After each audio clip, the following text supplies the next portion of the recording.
تو میں ایک دفعہ نا ایک محفل سے نکلا، پرانی بات ہے، تو میں گاڑی کی طرف جا رہا تھا تو پیچھے سے ایک نوجوان نے آواز کسی، کہنے لگا او میلادیو۔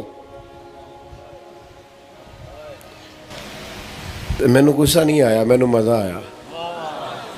انہیں مینوں کسی سیاسی پارٹی دا تے نہیں نہ آکھیا،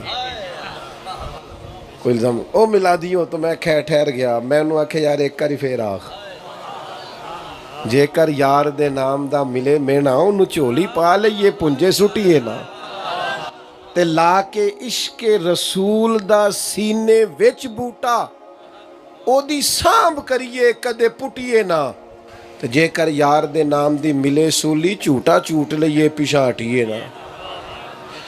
میرے بھائی آپ یاد رکھیں گے، گھر والے کہہ دیں گے، دوست بھی آپ کو کہہ دیں گے اور پتہ ہے تو بڑا نیک ہو گیا ہے، لیکن آپ نے حضور کا ذکر چھوڑنا، آ میرے دل آمنہ کے لال کی باتیں کریں، کوئی نہ کوئی بات نہ حضور کی کر دینی ہے، مزہ آئے گا۔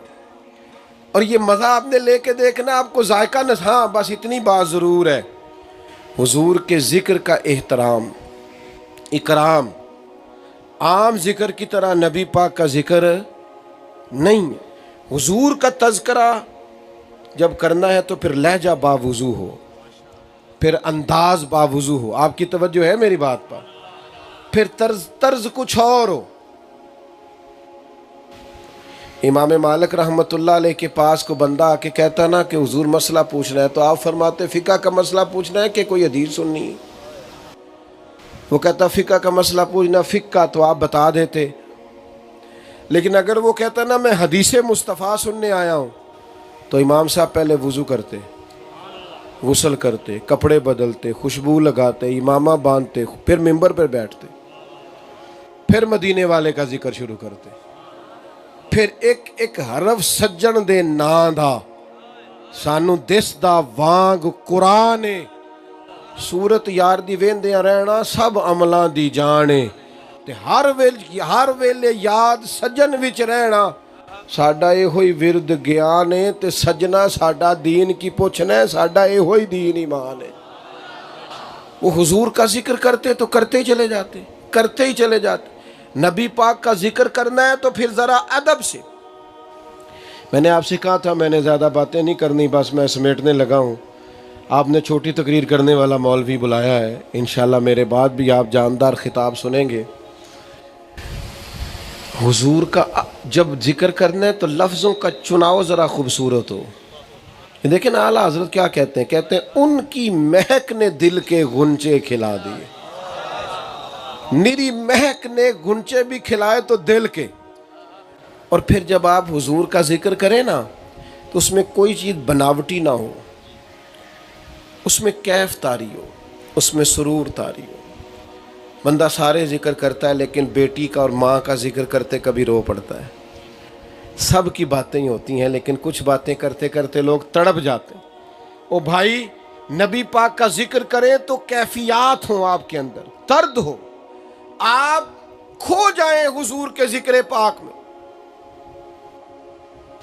مکہ مکرمہ کے اندر نا خبر بریک ہو گئی تھی، بریکنگ نیوز چل گئی کہ ابو بکر صدیق مسلمان ہو گئے۔ اتنا بڑا تاجر، اتنا بڑا آدمی ابو بکر صدیق مسلمان ہو گئے۔ یہ بہت بڑی خبر تھی جو مکے میں چل گئی، اور بڑا یہ انوکھی بات تھی، چونکہ ایک عام آدمی مسلمان ہو تو الگ بات ہے، ابو بکر صدیق بریکنگ نیوز ہو گئی۔ اب کچھ لوگ نا تصدیق کرنے آئے کہ جا کے پتہ کریں کہ واقعی ابو بکر مسلمان ہو گئے۔ علامہ اسماعیل حقی نے لکھا ہے وہ تصدیق کرنے پتہ کون کون آئے؟ ظاہر ہے تاجروں کے دوست بھی تاجر ہی ہوں گے۔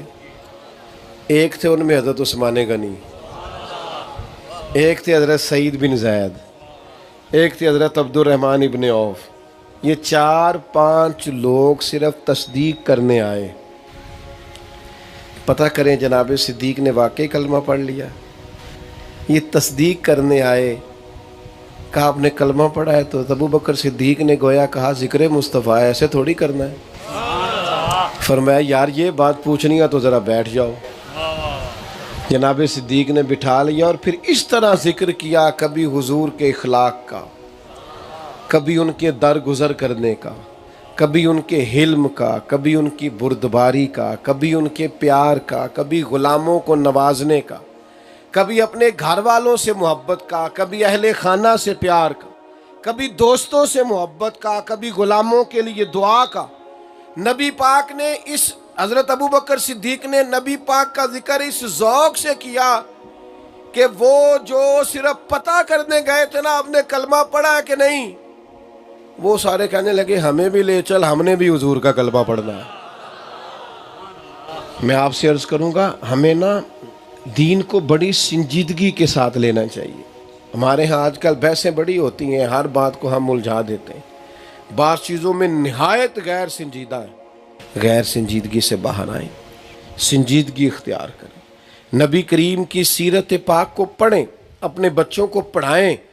یہ جو آج کل لوگ انزائٹی کا، ڈپریشن کا، پریشانی کا شکار ہو جاتے ہیں نا، بڑی جلدی ہاتھ پیر پھولنے لگ جاتے ہیں، پتہ نہیں کیا ہونے لگا ہے، یہ نبی پاک کی زندگی کو پڑھیں، پہاڑوں کی طرح مضبوط ہو جائیں گے۔ آپ کو لگے گا کہ مصیبت ہی نہیں، اس لیے کہ جس طرح حضور کھڑے رہے اور استقامت دکھائی، یہ صرف نبی کریم صلی اللہ تعالی علیہ وسلم ہی کا کمال۔ جب تک ہمارے مزاج میں ٹھہراؤ پیدا نہیں ہوتا، کوئی کارنامہ نہیں کر سکتے۔ اور ٹھہراؤ کب پیدا ہوگا؟ ذکر مصطفیٰ سے پیدا ہوگا۔ سارا دن سیاست دانوں کی باتیں کرنا، فضول باتیں کرنا، بے معنی باتیں کرنا، دل سخت ہو جاتا ہے۔ حضور کا ذکر کریں۔ میں اپنی حیاتی تو قربان تھی ماں، ساری محمد محمد پکیندے گزر گئی، محمد محمد پکیندے۔ اور اعلیٰ حضرت فرماتے ہیں نکیرین کرتے ہیں تعظیم میری، فدا ہو کہ ان پر یہ عزت ملی ہے۔ نبی پاک کا غلام بنے۔ میں آخری بات آپ سے یہ کرنی ہے میں نے، اور یہ آپ نے بھولنی نہیں، دو چیزوں کو کبھی نہیں چھوڑنا۔ نماز تو انشاءاللہ آپ پابندی سے پڑھتے ہوں گے، وہ تو فرض ہے، وہ تو چھوڑے بغیر گزارا نہیں۔ دو چیزیں نہیں چھوڑنی، ایک تلاوت قرآن نہیں چھوڑنی، ایک درود و سلام نہیں چھوڑنا۔ کبھی ٹائم کم ہونا، جلدی کہیں جانا ہو تو صرف قرآن پاک کھول کے زیارت ہی کر لیں۔ قرآن پاک کو چھوڑنا، درود و سلام کو چھوڑنا، یہ کبھی نہیں آپ نے چھوڑنا۔ درود شریف پڑھیں گے طبیعت میٹھی رہے گی، دل ٹھنڈا رہے گا، اور قرآن پاک کی تلاوت کریں گے تو آپ کو یوں محسوس ہوگا سینہ آباد ہے۔ ہر روز پڑھیں، آپ ایک رکوع پڑھیں، لیکن تلاوت کو کبھی نہ چھوڑیں۔ اللہ تعالی حاضری قبول فرمائے۔ میری گزارش ہے کہ آپ اٹھیں نہیں، جائیں نہیں، چونکہ محفل جاری ہے اور محفل سرکار کی ہے، بندے تو آتے جاتے رہتے ہیں، تو آپ لوگوں نے تشریف رکھنی ہے، ساری محفل کو سننا ہے۔